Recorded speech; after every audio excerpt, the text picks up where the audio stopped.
والصلاة والسلام على سيد الأنبياء والمرسلين أما بعد فأعوذ بالله من الشيطان الرجيم بسم الله الرحمن الرحيم الصلاة والسلام عليك يا رسول الله وعلى آلك وأصحابك يا حبيب الله الصلاة والسلام عليك يا نبي الله وعلى آلك وأصحابك يا نور الله نويت سنة الاعتكاف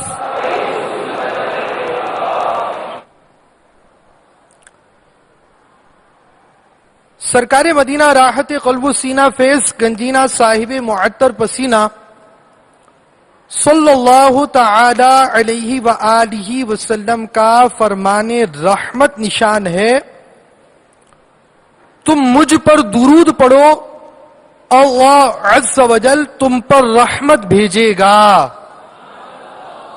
صلو علی الحبیب صلی اللہ تعالی علی محمد۔ میٹھے میٹھے اسلامی بھائیوں اور مدنی چینل کے ناظرین، آج 12 رجب المرجب 1432 ہجری بمطابق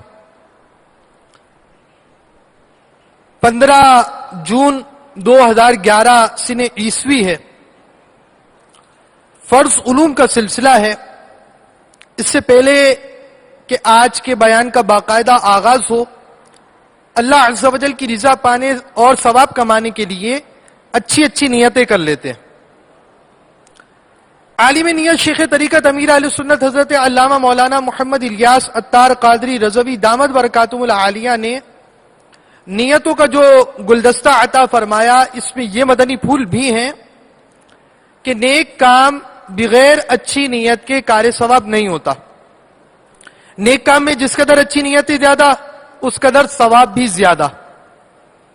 نیز امیر اہل سنت نے اس پرفتن دور میں آسانی سے نیکیاں کرنے اور گناہوں کے طریقوں سے بچنے پر مشتمل شریعت و طریقت کا جامع مجموعہ بنام مدنی انعامات بصورت سوالات عطا فرمایا۔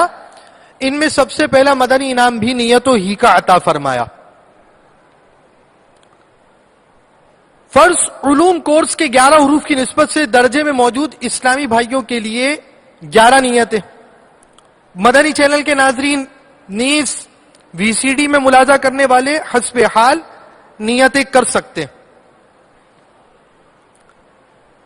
بلا وجہ کپڑے یا بدن، داڑھی یا سر کے بال سیلانے، دریوں کے دھاگے نوچنے، انگلیوں سے زمین پر کھیلنے، ادھر ادھر دیکھنے، باتیں کرنے، ٹیک لگانے، پردے میں پردہ نہ ہونے کی صورت میں گھٹنے کھڑے کر کر دوسروں کے لیے بدنگاہی بننے کا باعث بننے، گھٹنوں میں سر رکھنے، دوسروں کو اشارے کرنے، اٹھ کر چل پڑنے وغیرہ سے بچتے ہوئے بیان کی تعظیم کی نیت سے ممکنہ صورت میں 2 زانوں بیٹھ کر بیان سنوں گا۔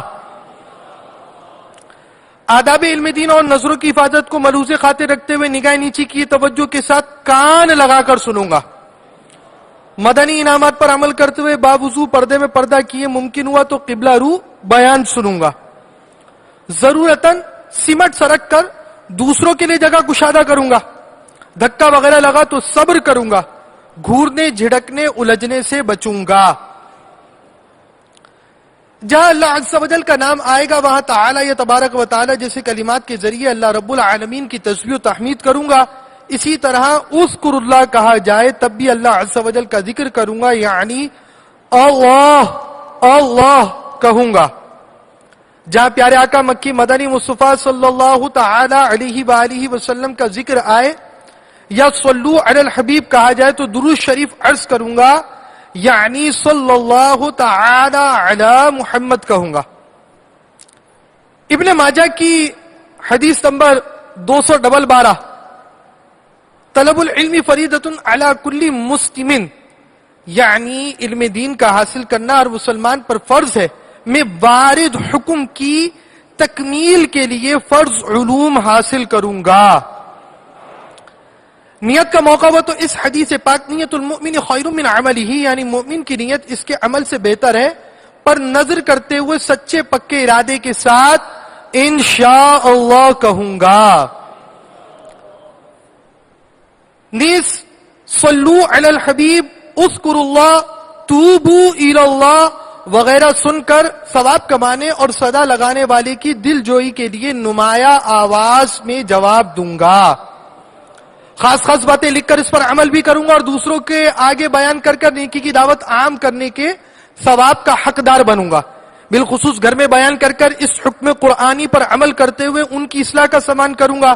پارہ 28 سورۃ التحریم، جو کہ قرآن مجید فرقان حمید کی ترتیب یعنی سیکوینس کے اعتبار سے 66ویں سورت ہے، آیت نمبر 6. یا ایھا الذین آمنوا قوا انفسکم واہلیکم نارا وقودھا الناس والحجارہ.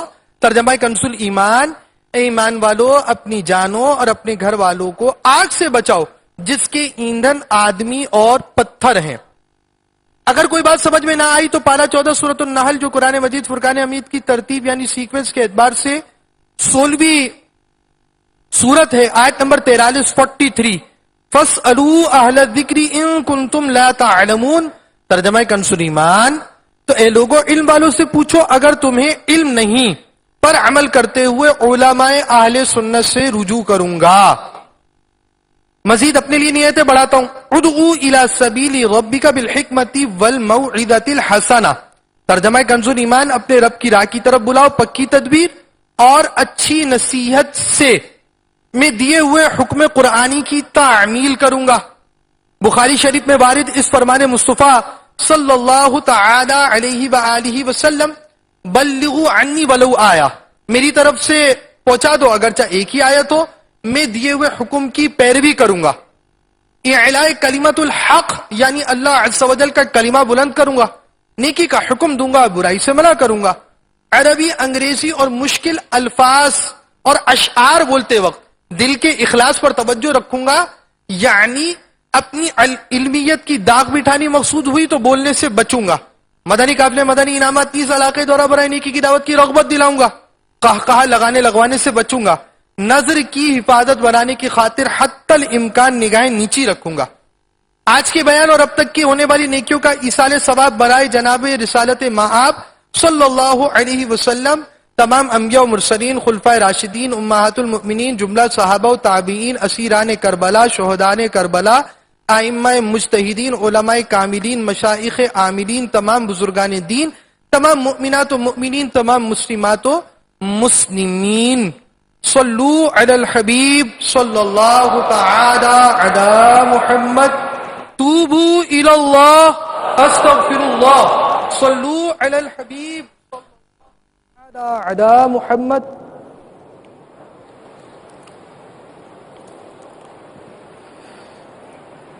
میٹھے میٹھے اور پیارے پیارے اسلامی بھائیوں،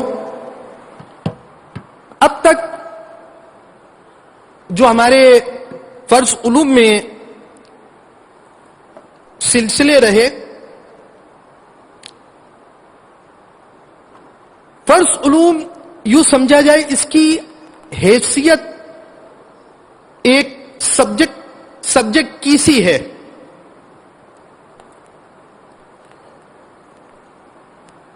اور اس کے اندر مختلف موضوعات آپ نے پڑھے، چیپٹرز پڑھے. اور آج نماز کے اوقات کا بیان ہے. نماز کے اوقات کا بیان مستقل ایک سبجیکٹ ہے، اور اوقات نماز کے بیان کے لیے 2 قسم کے علوم کا سیکھنا ضروری ہے. نمبر 1 علم توقیت، نمبر 2 علم ہیئت، ایسٹرونومی.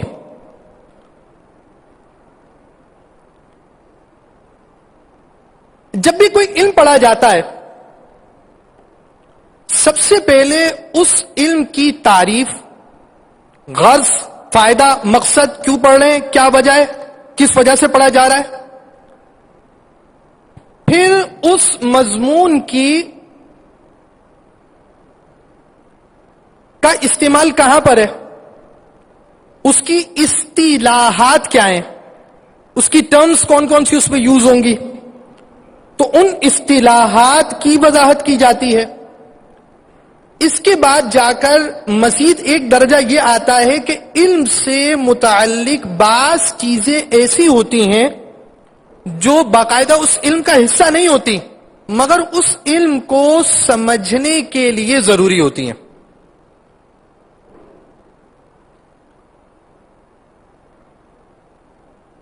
ان چیزوں کو سیکھنے کے بعد پھر علم کے استعمال کی طرف، اصل فائدے اور مقصد کی طرف آیا جاتا ہے۔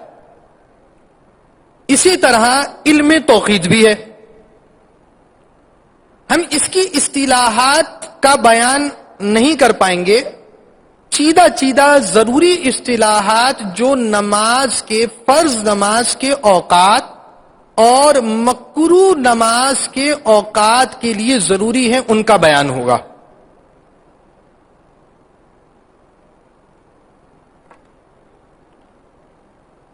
علم توقید اور علم ہیئت، ایسٹرونومی کی تعریف بھی سمجھ لیجئے۔ توقید وہ علم ہے جس کی مدد سے دنیا کے کسی بھی مقام کے لیے طلوع و غروب، صبح و عشاء، نصف النہار، مثل اول و ثانی وغیرہ کے اوقات بذریعہ کلیہ جات معلوم کیے جاتے ہیں۔ یہ تو ہو گئی تعریف۔ آسان خلاصہ یہ ہے کہ توقید کی مدد سے آپ نمازوں کے اوقات معلوم کر سکتے ہیں۔ جب آپ نے نماز کے اوقات کو معلوم کرنے ہیں تو نماز کے اوقات معلوم کرنے کے لیے سورج کی بہت اہمیت ہے۔ علم ہیئت کی تعریف میں یہ ہے کہ چاند، سورج، ستارے، سیاروں وغیرہ کے طلوع و غروب و کیف و وضع و سمت و مقام سے متعلق اس میں بحث کی جاتی ہے۔ کیا معنی ہوا؟ علم ہیئت یہ سورج کے چلنے چلانے، سورج کے معمولات کی وضاحت کرتی ہے۔ جیسے میں نے ابھی عرض کیا کہ بعض چیزیں ایک علم میں شامل نہیں ہوتی، مگر ان کا سیکھنا اس علم کے لیے ضروری ہوتا ہے۔ توقید میں نماز کا بیان ہے، نماز کے اوقات کا بیان ہے، لیکن نماز کے اوقات میں سورج کا بیان ہے، اور سورج کا بیان ہمیں علم ہیئت سے ملتا ہے۔ تو اس موضوع میں آج کئی باتیں علم ہیئت سے اور کئی باتیں علم توقید سے ہوں گی، یعنی ہم نماز کے اوقات کا بیان بھی سنیں گے اور سورج کے حوالے سے بھی کچھ مدنی پھول دیے جائیں گے۔ علم ہیئت و توقید کی اہمیت و ضرورت ملک العلماء حضرت مفتی محمد ظفر الدین بہاری قادری رضوی علیہ رحمت اللہ القوی نے ان علوم پر اپنی بے مثال کتاب الجواہر الیوقیت فی علم التوقید المعروف توضیح التوقید کے ابتدائی صفحات میں کچھ یوں تحریر فرمایا: ہیئت و توقید کے دونوں علم جس درجہ کارآمد اور مسلمانوں خصوصاً علماء کے لیے جس قدر ضروری ہیں، افسوس ہے کہ مسلمانوں نے اس سے بہت زیادہ استغنا سے کام لیا ہے۔ یہی وہ مبارک علم ہے جس کے جاننے سے خدا بند عالم کی معرفت بر وجہ کمال پیدا ہوتی ہے۔ امام غزالی علیہ رحمت اللہ العالی فرماتے ہیں: من لم یعرف الہیئۃ والتشریح فہو عندین فی معرفت اللہ، جو شخص ہیئت و تشریح نہیں جانتا وہ اللہ کی معرفت میں نامرد ہے۔ یہی وہ علم ہے جس کے جاننے والے کی خود رب العزت جل جلالہ نے تعریف کی۔ قرآن مجید میں انہیں اولو الالباب فرمایا۔ پارہ 4 سورہ آل عمران، جو کہ قرآن مجید فرقان حمید کی ترتیب یعنی سیکوینس کے اعتبار سے تیسری سورت ہے، آیت نمبر 191، 190، 91: ان فی خلق السماوات والارض واختلاف اللیل والنہار لآیۃ لأولی الالباب الذین یذکرون اللہ قیاما وقعودا وعلی جنوبہم ویتفکرون فی خلق السماوات والارض ربنا ما خلقت ھذا باطلا۔ ترجمہ کنز الایمان: بے شک آسمانوں اور زمینوں کی پیدائش اور رات اور دن کی باہمی بدلیوں اور نشانیاں ہیں عقل مندوں کے لیے جو اللہ عز و جل کی یاد کرتے ہیں، کھڑے اور بیٹھے کھڑے اور بیٹھے اور کروٹ پر لیٹے اور آسمانوں اور زمین کی پیدائش میں غور کرتے ہیں، اے رب ہمارے، تو نے یہ بیکار نہ بنایا۔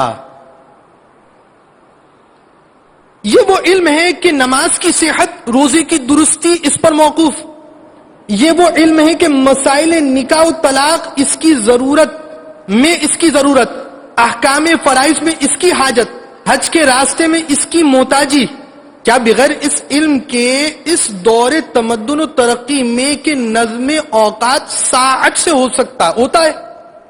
کسی شخص کو اوقات نماز کی تمیز ابتدا و انتہا، اوقات صوم و صلات کی معرفت بغیر اس علم کے ممکن ہے؟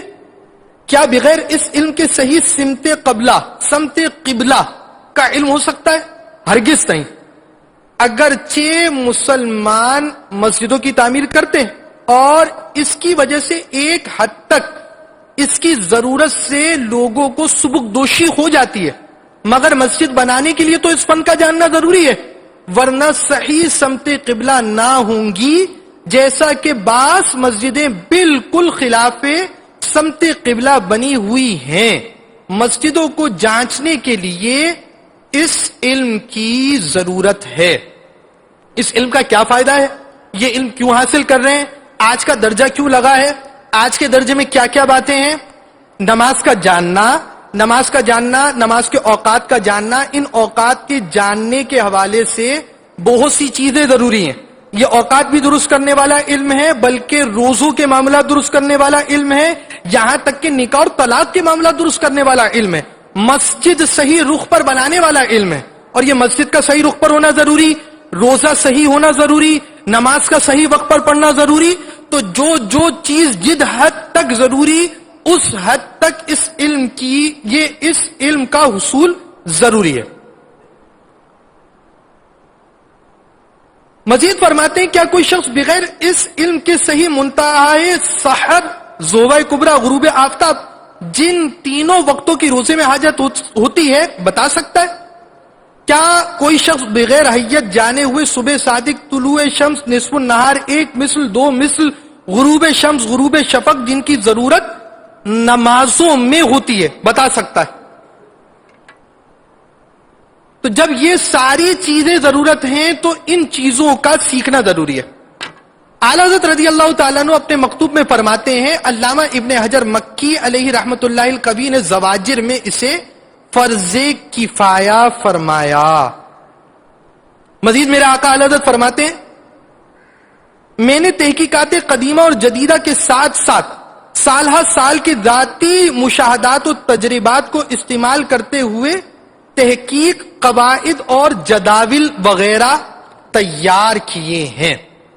یہ تو ہو گئی ایک ابتدائی بات۔ علم کیوں پڑھ رہے ہیں؟ علم کی کیا اہمیت ہے؟ کیا غرض ہے؟ کس وجہ سے حاصل کیا جا رہا ہے؟ اور اب ہم بغیر کسی تحقیق کے آپ کے آگے نماز کے اوقات بیان کریں گے، اور آج آپ کو نماز کے اوقات اس انداز سے بیان کیے جائیں گے کہ آپ خود سمجھ سکیں کہ نماز کے اوقات کیا ہیں، اور صلاحیت ہوگی تو آپ بعض نماز کے اوقات کچھ حد تک نکالنے میں بھی کامیاب ہو جائیں گے۔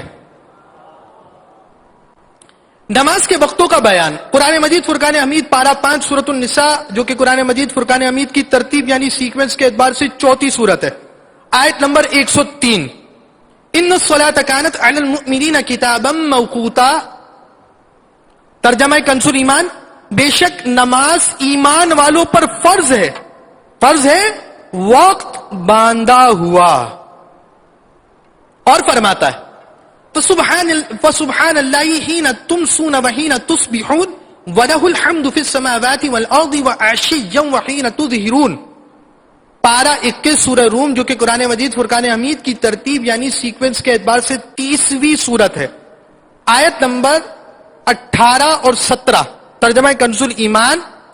تو اللہ کی پاکی بولو جب شام کرو اور جب صبح ہو، اور اس کی تعریف ہے آسمانوں اور زمین میں اور کچھ دن رہے، اور جب تمہیں دوپہر ہو۔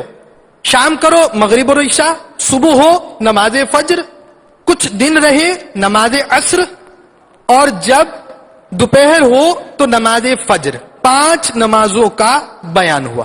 آئیے نماز کے وقت کی طرف چلتے ہیں۔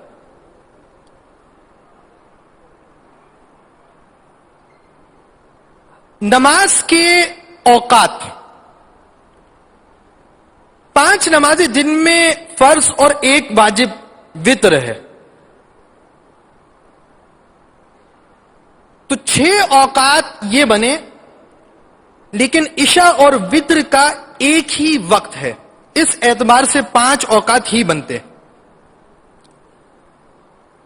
اور 3 اوقات مکروہ ہیں، ان کا بیان آگے آئے گا۔ وقت فجر، بہار شریعت جلد اول حصہ 3 صفحہ نمبر 447، دعوت اسلامی کے اشاعتی ادارے مکتبۃ المدینہ کی مطبوعہ یہ بہار شریعت ہے۔ نماز کے وقتوں کا بیان۔ مسئلہ، وقت فجر طلوع صبح صادق سے آفتاب کی کرن چمکنے تک ہے۔ اب میں اگلی بات جو بیان کر رہا ہوں وہ صرف سن لیجئے، اس کی وضاحت انشاءاللہ آپ کو پریکٹیکل دکھائی جائے گی۔ پریکٹیکل تو نہیں، یہ بھی تھیوری ہے، پریکٹیکل تو کسی اور مقام پر ہی جا کر ہوگا۔ فائدہ، صبح صادق ایک روشنی ہے کہ پورب مشرق کی جانب جہاں سے آج آفتاب طلوع ہونے والا ہے، اس کے اوپر آسمان کے کنارے میں دکھائی دیتی ہے اور بڑھتی جاتی ہے، یہاں تک کہ آسمان، تمام آسمان پر پھیل جاتی ہے اور زمین پر اجالا ہو جاتا ہے، اور اس سے قبل بیچ آسمان میں ایک دراز سفیدی ظاہر ہوتی ہے جس کے نیچے سارا افق سیاہ ہوتا ہے۔ صبح صادق اس کے نیچے سے پھوٹ کر جنوباً شمالاً دونوں پہلو پر پھیل جاتی ہے، یہ دراز سفیدی اس میں غائب ہو جاتی ہے، اس کو صبح کاذب کہتے ہیں، اس سے فجر کا وقت شروع نہیں ہوتا۔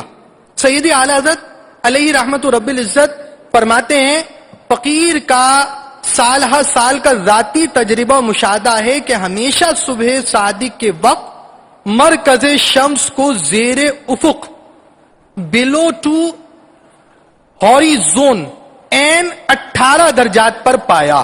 صلو علی الحبیب صلی اللہ تعالی علی محمد۔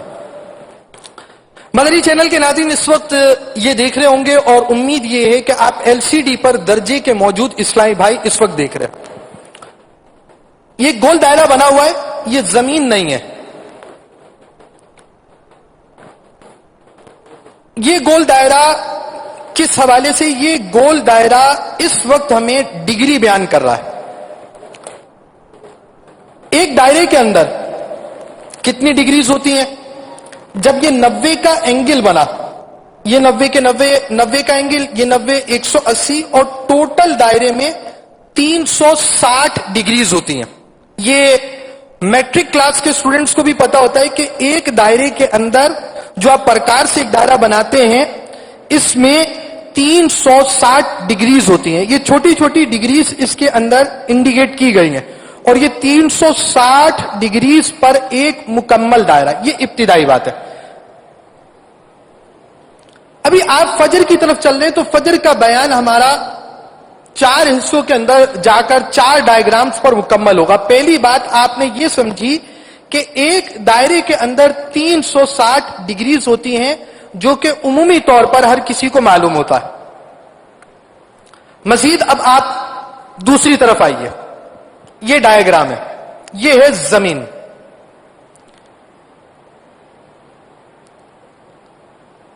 یہ زمین، آپ زمین پر کبھی یہاں کھڑے ہو سکتے ہیں، یہاں کھڑے ہو سکتے ہیں، یہاں کھڑے ہو سکتے ہیں۔ زمین پر چاروں طرف یہ جتنی بھی زمین ہے، ہر طرف جہاں جہاں خشکی ہے وہاں آبادی ہوتی ہے، جہاں پانی ہے وہاں کشتی موجود ہو سکتی ہے۔ اب یہ جو پوائنٹ ہے، آپ یہ سمجھیے یہ آپ کے قدم کی جگہ ہے۔ جہاں بھی دنیا میں آپ کھڑے ہوئے ہیں، مدنی چینل کے ناظرین جس جگہ دیکھ رہے ہیں، اس پوائنٹ کو سمجھا جائے یہ آپ کا قدم ہے، قدم کی جگہ۔ آپ کا قدم اس زمین پر ہے تو سر کس طرف ہوگا؟ آسمان کی طرف. جہاں آپ کا قدم ہے وہاں آپ کا سر ہے. جو سر آسمان کی طرف جاتا ہے اس کو کہتے ہیں سمت الراس. سمت ڈائریکشن کو کہتے ہیں، راس سر کو کہتے ہیں، ہیڈ کو کہتے ہیں. اب سمت الراس کیا بنا؟ آپ کا جہاں پیر ہے اور یہ آپ کا سر ہے، سر کے بعد بالکل سیدھا یہ کیا بنا؟ کیا بنا؟ کیا بنا؟ یہ سمت الراس ہوا. زمین آپ کی گول ہے، یعنی یہ پوری گول نہیں، فلیٹ ہے، کچھ حد تک فلیٹ ہے. اب جہاں آپ قدم لے کر کھڑے ہیں بالکل زمین کے دوسرے سرے پر یہ جگہ کیا کہلائے گی؟ سمت القدم. کیا کہلائے گی؟ سمت القدم. کیا کہلائے گی؟ یہ سمت القدم کا مطلب کیا ہوگا؟ سمت کا معنی کیا ہے؟ ڈائریکشن، جگہ، سمت رخ، اور قدم پیر کی جگہ کو کہتے ہیں. سمت الراس، سمت القدم. اب یہ دیکھیے کون سا اینگل بن رہا ہے؟ یہ 90 ڈگری کا اینگل بن رہا ہے. یہ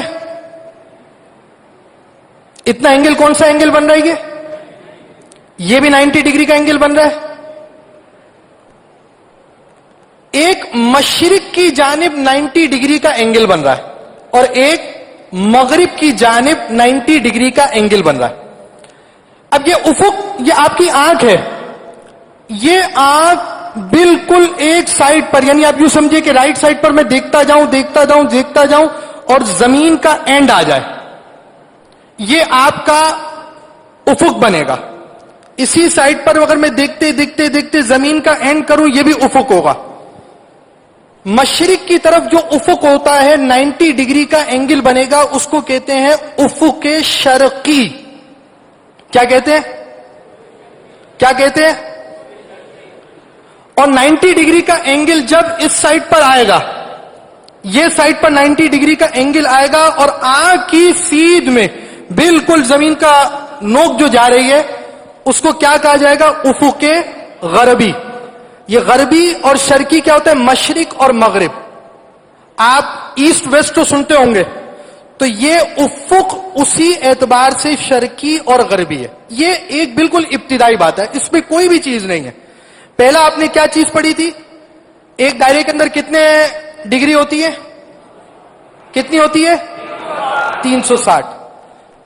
اور جس جگہ آپ کھڑے ہیں آپ کا سر کا جو رخ ہے وہ کہاں پہنچ رہا ہے؟ آپ کے قدم کا رخ کہاں پہنچ رہا ہے؟ آپ جب سلام پھیرتے ہیں کندھے کی طرف دیکھتے ہیں تو یہ آنکھوں کی کونا کہاں تک پہنچ رہا ہے؟ افق غربی اور افق شرقی کی طرف. اب اگلی طرف آئیے. سورج زمین کے گرد گھومتا ہے. یہ سورج ہے، یہ زمین ہے، یہ افق شرقی ہے، یہ سمت الراس ہے. یعنی آپ یہاں کھڑے ہوئے، آپ یہاں کھڑے ہیں، سورج گھوم رہا ہے. اب سورج جب ایک دائرہ گھومے گا تو بتائیے کتنی ڈگری گھومے گا؟ پورا کتنی ڈگری گھومے گا؟ 360. آپ بتائیے جب آپ کے ہاں فجر ہوتی ہے، سورج آ جاتا ہے، آج کی فجر سے لے کر کل فجر تک سورج نے کتنے درجے گھوم لیے؟ 360. اب یہ 360 درجے گھوم رہا ہے تو لازمی بات ہے جو آپ کا افق ہے، افق شرقی ہے، یعنی آپ کا یہ جو افق ہے یہ سورج کے طلوع ہونے کی جگہ ہے، سورج نکلنے کی جگہ ہے. جیسا کہ آپ دیکھیں گے اس ڈائیگرام میں،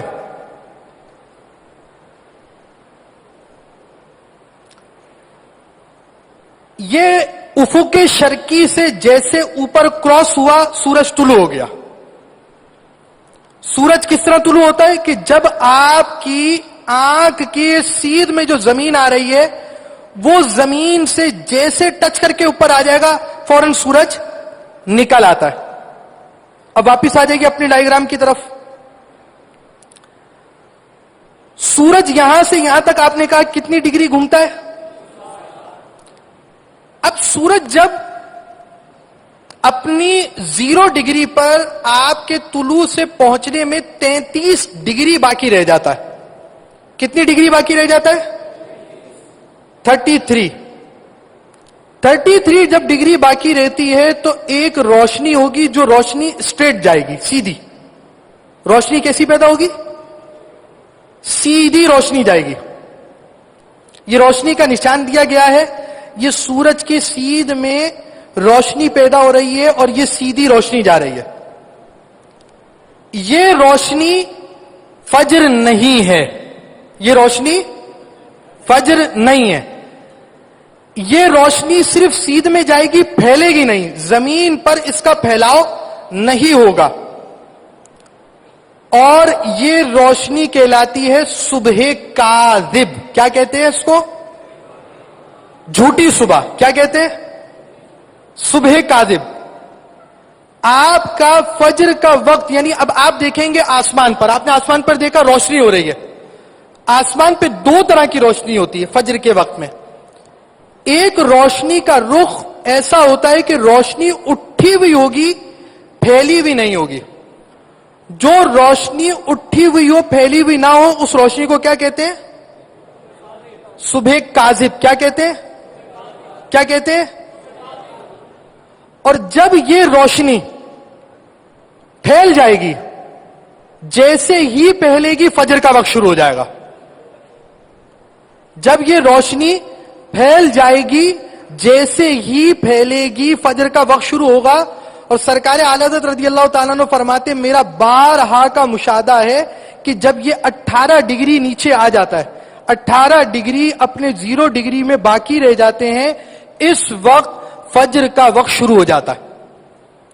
پوری دنیا کے لیے یہ آپ یوں سمجھیے, جہاں سورج نکلتا ہے, کیونکہ دنیا کا بعض حصہ ایسا ہوگا جہاں مستقل رات بھی ہو سکتی ہے, مستقل دن بھی ہو سکتا ہے. جہاں سورج کا طلوع و غروب معمول کے مطابق ہوتا ہے, وہاں یہ صورت پائی جاتی ہے. ایک دائرے میں کتنے ڈگری ہیں؟ 360. آپ کے قدم کی جگہ یہ ہے. اب آپ چاہتے ہیں یہاں پر فجر کا وقت کب ہوگا, جہاں میں کھڑا ہوا ہوں. یہ آپ نے ڈائیگرام میں سمجھ لیا, اب اورل سمجھیے. اب آپ چاہتے ہیں کہ میں یہاں کھڑا ہوا ہوں, اب فجر کا وقت کیا ہوگا؟ میں یہاں کھڑا ہوں اور اس وقت تہجد کا وقت ہے. اب تہجد کے وقت جب میں آسمان کی طرف دیکھتا ہوں تو آسمان پر مجھے روشنی نظر آتی ہے. روشنی ایسی ہے جو سیدھی ہے, پھیلی ہوئی نہیں ہے. تو اس روشنی کو کیا کہا جاتا ہے؟ صبح کاذب. یہ فجر کا وقت نہیں ہے. جب یہ روشنی پھیل جائے گی, جب یہ روشنی پھیل جائے گی اور آسمان پر پوری پھیلی ہوئی ہوگی روشنی, تو اب فجر کا وقت شروع ہو جائے گا. صبح کاذب کی روشنی کس وقت پھیلنا شروع ہو جاتی ہے؟ صبح کاذب کی روشنی کس وقت نظر آنا شروع ہو جاتی ہے؟ جب سورج 33 درجے, اس وقت زمین سے 33 درجے نیچے ہوگا سورج, تو اب آپ سیدھی روشنی دیکھ لیں گے. جب سیدھی روشنی دیکھیں گے تو کیا ہوگا؟ اس کا مطلب یہ کہ صبح کاذب کا وقت شروع ہو گیا. اور جب یہ روشنی پھیل جائے گی تو اب صبح صادق یعنی فجر کا وقت شروع ہو چکا. فجر کا وقت اس انداز سے شروع ہوگا.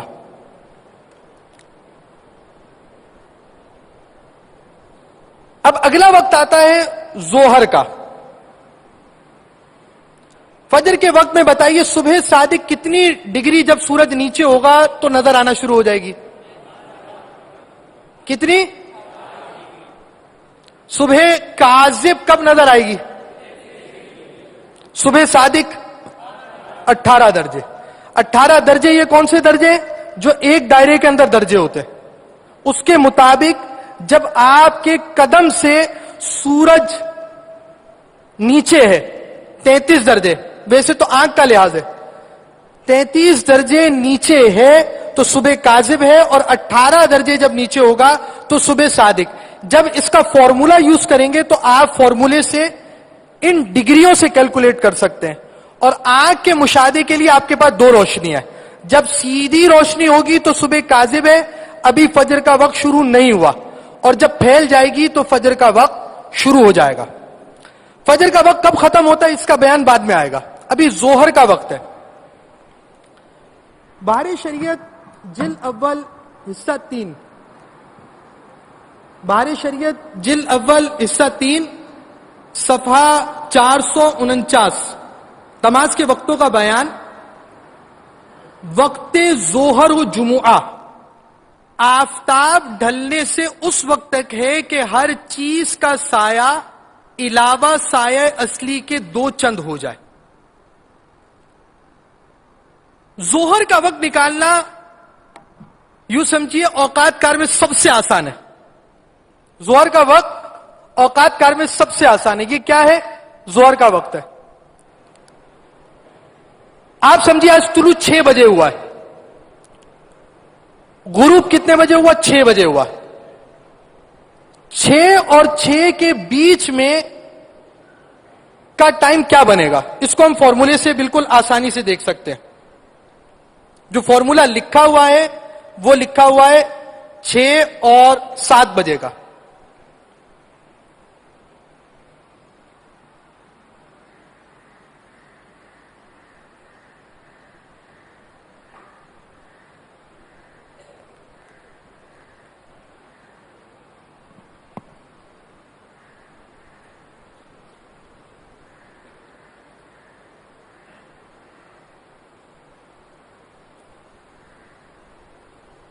یہ 19 PM کیا ہوتا ہے؟ کوئی بتائے گا؟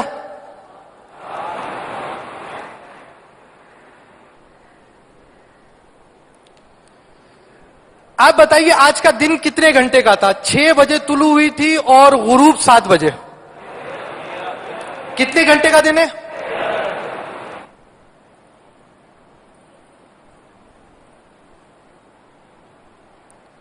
یہ بتائیے 13 گھنٹے کا آدھا کتنا وقت بنے گا؟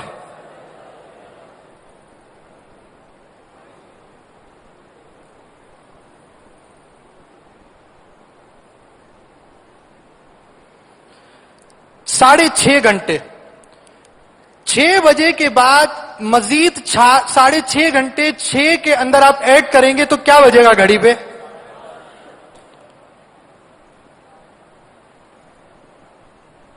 آج کے ظہر کا وقت یہ ہے کہ جب 12:30 سے جیسے سورج گرا آپ کا ظہر کا وقت شروع ہو گیا. پوری دنیا کا ظہر کا وقت آپ نکال سکتے ہیں. ظہر کا وقت سورج کا طلوع سورج کا غروب معلوم ہوگا، اور بیچ کا جو وقت ہے جیسے وہ وقت آیا اور سورج نے اس زوال سے بالکل حرکت کی، 1 درجہ ہی آگے دقیقہ ہی آگے ہوا، فوراً ظہر کا وقت شروع ہو جائے گا. اس کا فارمولا بھی لکھ لیجئے.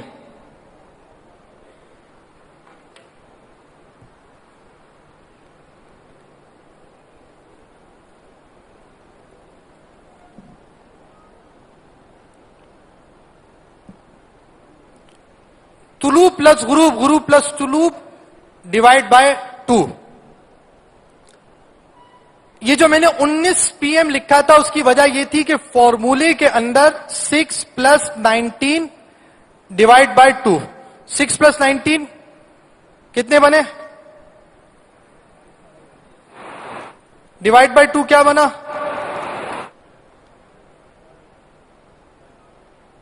12.5. یہ 12.5 کا وقت یہاں پر بھی ظہر کا نکل آیا. آپ کی گھڑی اگر آپ لیتے ہیں 7 بجے کی تو اب اس کے اندر فارمولا یہ ہوگا 12+، یعنی اگر آپ کی گھڑی 24 گھنٹے کی ہے تو فارمولا یہ لگے گا. اب آپ کی گھڑی ہے 12 گھنٹے والی تو فارمولا یہ لگے گا.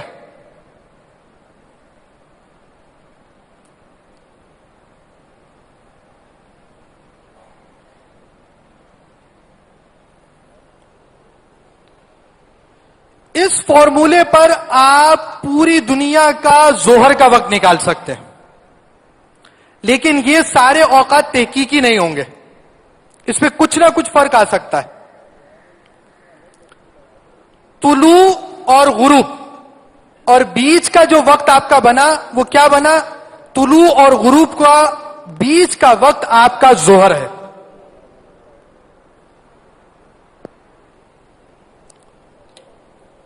ظہر کا وقت کب ہوتا ہے؟ طلوع اور غروب کے بیچ میں. یہ فارمولا تو آپ کو مطلب گویا سمجھایا گیا ہے. کسی کو فارمولا نہیں بھی آتا اور وہ طلوع اور غروب کا بیچ کے وقت پر پہنچ گیا ظہر پہ پہنچ جائے گا.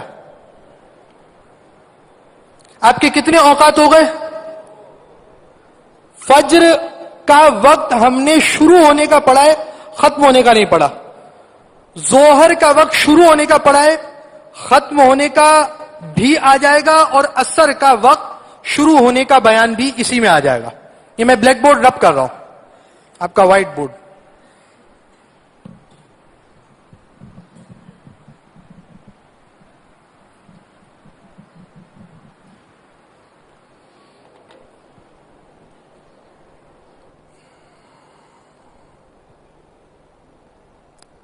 یہ دیکھیے یہ کیا ہے؟ اسکیل. یہ کیا ہے؟ اور اسکیل کے ساتھ کیا ہے؟ یہ سایہ نہیں ہے، یہ لکڑی کا ٹکڑا ہے. یہ کیا ہے؟ یہ اسکیل ہے، یہ لکڑی کا ٹکڑا ہے، یہ بالکل اسٹریٹ زمین کے اندر دھسا ہوا ہے. یہ کیا ہے؟ سورج ہے. لکڑی کے عین اوپر سورج. جیسے کہ ظہر کا وقت آیا ہے. اب جب ظہر کا وقت آئے گا، یہ لکڑی کا پیس جو آپ نے زمین پر گاڑا ہوا ہے، یہ کتنے انچ کا ہے؟ کتنے انچ کا ہے؟ 10 انچ کا. کتنے انچ کا ہے؟ اب جب سورج بالکل ٹاپ پر ہوگا تو یہ سایہ بڑا بنے گا یا چھوٹا؟ سایہ بڑا بنے گا چھوٹا؟ چھوٹا سا سایہ بنے گا. اور یہ سایہ 1 انچ ہوگا. کتنا انچ بنا؟ یہ ضروری نہیں ہے. مثال کے طور پر یہ 1 انچ بنا. سایہ اصلی اس کو کیا کہا جاتا ہے؟ جب سورج بالکل سر پر ہوتا ہے، زوال کا وقت ہوتا ہے، اس وقت جو سایہ بنتا ہے وہ سایہ ہر چیز کا سایہ اصلی ہوتا ہے. کیا ہوتا ہے؟ جب سورج کہاں ہوگا؟ زوال پر ہوگا، بالکل سر پر ہوگا، اس وقت کسی چیز کا جو سایہ بنے گا وہ کون سا سایہ ہے؟ وہ کون سا سایہ ہے؟ سایہ اصلی. یہ ہمارا 10 انچ کی لکڑی ہے. کتنے انچ کی لکڑی ہے؟ مثال کے طور پر اس کا سایہ اصلی کتنا ہے؟ 1 انچ. آپ نے نوٹ کر لیا 1 انچ. اسٹک کتنی تھی آپ کی؟ 10 انچ کی. اب جب یہ سایہ سورج گر گیا، سایہ بڑھ کر 11 انچ تک پہنچا، تو یہ سایہ اصلی جمع 10 انچ جو اس کا پورا سایہ ہے، تو یہ کیا بنے گا؟ یہ مثل اول بن جائے گا. 1 مثل پلس سایہ اصلی. 10 انچ کی اسٹک تھی. سایہ اصلی کتنا تھا؟ سایہ اصلی کتنا تھا؟ سب نہیں بول رہے. سایہ اصلی کتنا تھا؟ اونچا بولیے. سایہ اصلی کتنا تھا؟ اور اونچا بولے. 1 انچ. اور اس کے بعد جب یہ سایہ دراز ہوا اور 11 انچ تک پہنچا، 10 انچ خود اس کا سائز ہے، 1 انچ سایہ اصلی کا سائز ہے. ٹوٹل کتنا بن گیا؟ اب ہم کہیں گے یہ مثل اول آ گیا. کیا کہیں گے؟ مثل اول کا فارمولا لکھ لیں. سایہ اصلی 1 مثل پلس سایہ اصلی.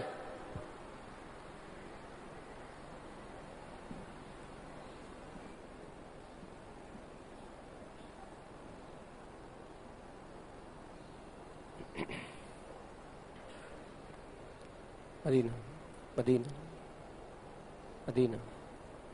اب وقت اور گزر گیا، یہاں تک کہ سایہ 10 انچ کی جو آپ کی اسٹک تھی، جو آپ کی لکڑی تھی، وہ 10 انچ کی لکڑی کا سایہ اصلی 1 انچ اور 2 گنا 21 انچ تک سایہ پہنچا، یعنی 2 مثل پلس سایہ اصلی. یہاں وقت اثر شروع ہو گیا. اثر کا وقت کہاں شروع ہوگا؟ جب سایہ اصلی اور 2 مثل، یعنی سایہ اصلی میں 2 مثل مزید سایہ جمع ہو جائے، مثل ثانی تک پہنچ جائے، تو اب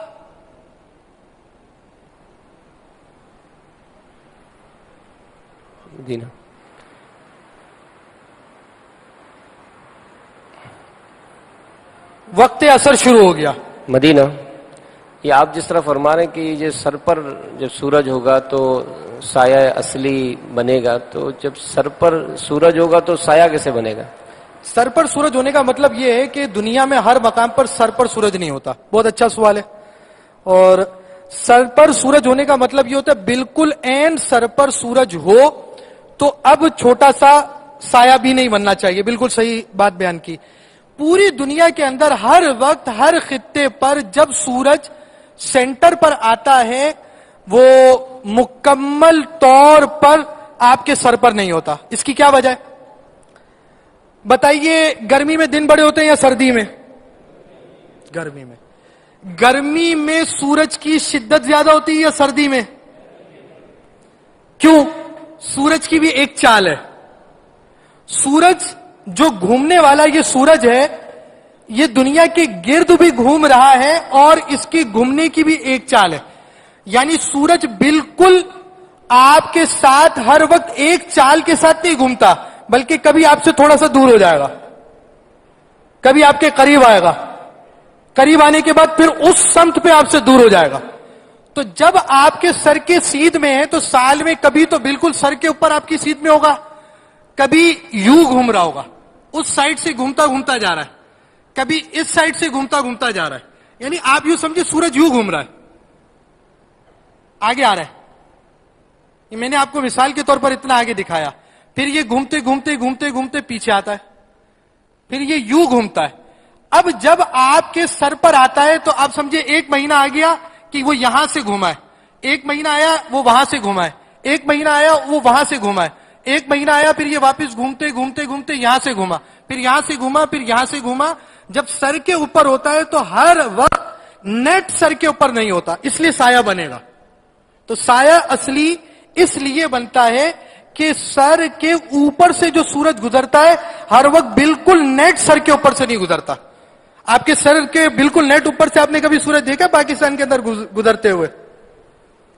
یہ بھی سوال ہے. تو سایہ اصلی یہ ہے. سوال کے لیے رکن شورا سے ترکیب فرما لیں. یہ سایہ اصلی بنے گا.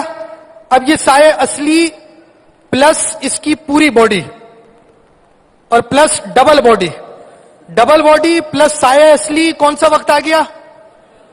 یعنی آپ میدان میں چلے جائیں، ایک کیل گاڑ لیجئے. کیل گاڑنے کے بعد جب سر بالکل سورج اوپر پہنچا نوٹ کیا، نوٹ کرنے کے بعد اب اس لکڑی کا سائز بھی پتا ہے. جب اس لکڑی 10 انچ کی مثال کے طور پر لکڑی ہے، سایہ اصلی 1 انچ آیا، 21 انچ سایہ ہو جائے گا. کون سا وقت شروع ہو جائے گا؟ اثر کا وقت. اثر کا وقت شروع ہوگا تو کون سا وقت ختم ہو جائے گا؟ ظہر کا. ظہر اور اثر کا یہی وقت ہے. یہ وقت یہ 1 لمحے پہلے ظہر اور اگلا لمحہ اثر ہے. اس انداز سے ظہر کا وقت ختم ہو کر اثر کا شروع ہو جائے گا. کتنے وقت ہو گئے؟ کتنے وقت ہو گئے؟ اونچا بولیے، کتنے وقت ہو گئے؟ فجر، ظہر، عصر. مغرب کا وقت سب سے آسان. بتائیے مغرب کا وقت کب ہوتا ہے؟ جب سورج ڈوب جاتا ہے مغرب کا وقت ہو جاتا ہے. اب مرکز شمس کی یہاں ہم کوئی بات نہیں کر رہے. فی الوقت سورج جب آپ کے افق غربی سے ڈوبا، مغرب ہو گئی. آپ کا افق یہ آپ کا افق بتائیے، سورج مشرق کی طرف ڈوبتا ہے یا مغرب کی طرف؟ یہ آپ کا سورج جو ہے وہ مغرب کی طرف ڈوبتا ہے. یہاں والے کا سورج کہاں ڈوبے گا؟ خیر، آپ کا سورج جہاں ڈوبا، ڈوبنے کے بعد جب آپ کی آنکھ سے یہ ڈلی نیچے ہو گئی، کون سا وقت آ جائے گا؟ مغرب کا وقت آ جائے گا. اچھا، اب جب وقت مغرب آیا، جو کیفیت یہاں پر ہے طلوع کے وقت، وہی کیفیت غروب کے وقت ہوگی. آپ یوں سمجھیں کہ طلوع کے وقت کا یہ وقت حصہ جیسا ہے، یہ سورج یہاں پر طلوع ہو رہا ہے، اس طرح کی کیفیتوں کا نظام یہاں پر بھی آئے گا، اس سائٹ پر بھی، اور اس کا بیان عشاء کے اندر ہوگا. سورج یہاں ڈوب چکا ہے، ڈوبنے کے بعد عشاء کا وقت آئے گا. اب کیسے پتہ چلے گا کہ عشاء کا وقت آ رہا ہے؟ فجر کا وقت جب آپ کے 18 ڈگری باقی رہ گئی تھی تو کون سی نماز کا وقت آیا تھا؟ سورج اپنی 0 ڈگری پر پہنچنے میں جب 18 ڈگری رہ گیا تھا تو آپ نے کیا کہا؟ کون سا وقت آیا؟ فجر کا. یہ اعلی حضرت رضی اللہ تعالیٰ عنہ کی تحقیق ہے. اب جب سورج غروب ہو گیا، غروب ہونے کے بعد 18 درجے نیچے گرا تو کون سا وقت آ جائے گا؟ کون سا وقت آئے گا؟ عشاء کے وقت جو روشنی پائی جاتی ہے، یہ روشنی کون سی روشنی ہے؟ اس کا بیان سنیے. صلو علی الحبیب.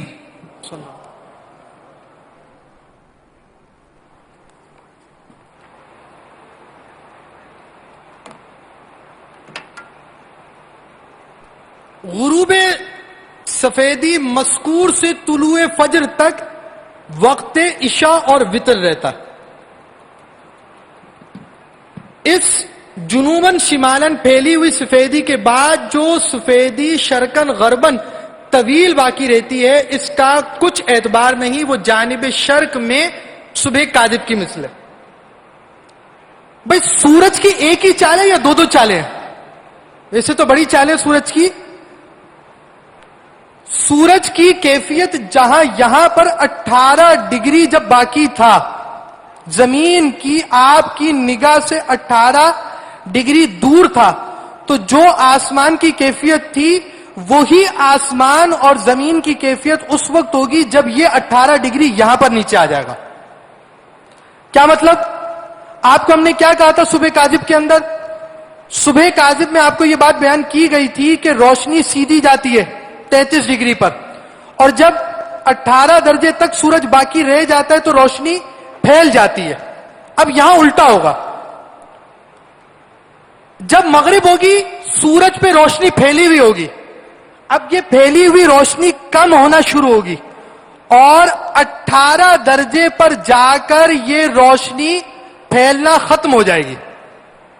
روشنی پھیلنا یہاں ختم ہوگی اور یہاں عشاء کا وقت ختم ہو جائے گا، اور یہاں پر روشنی پھیلتے پھیلتے پھیلتے سورج نکل آئے گا، فجر کا وقت ختم ہوگا. یہاں پر بھی پورے 18 درجے میں روشنی پھیلی ہے، یہاں پر بھی پورے 18 درجے میں روشنی پھیلی ہوئی ہے. یہاں جا کر روشنی اتنی